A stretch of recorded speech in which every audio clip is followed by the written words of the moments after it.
Бирок кечинде каармандарыбыз топтолуп алып тамактанып жатса, ошол бөлмөдөн дүңк деген үн чыгып, аны бир гана Жунсоку угуп, калгандары эч эле маани бербей коет. Биз үйдөгү илинип турган календардан 1997-жылдын мая экендигин билебиз. Каарманыбыз уктар алдында кулак чыңгасын салып, обондорду угуп жатып, дагы бир жолу дүңкүлдөгөн үндөрдү угат.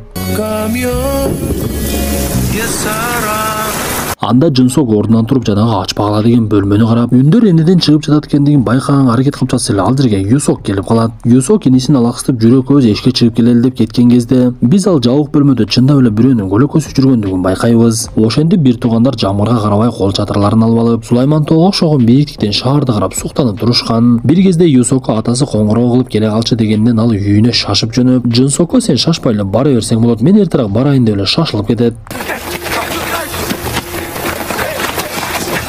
Бирок Юсокко түшүнүксүз бирөөлөр жолдо кол салып арттан келаткан Жунсок аны байкап калып, кыйкырып эле артынан чуркап Юсокту ордап кеткендерге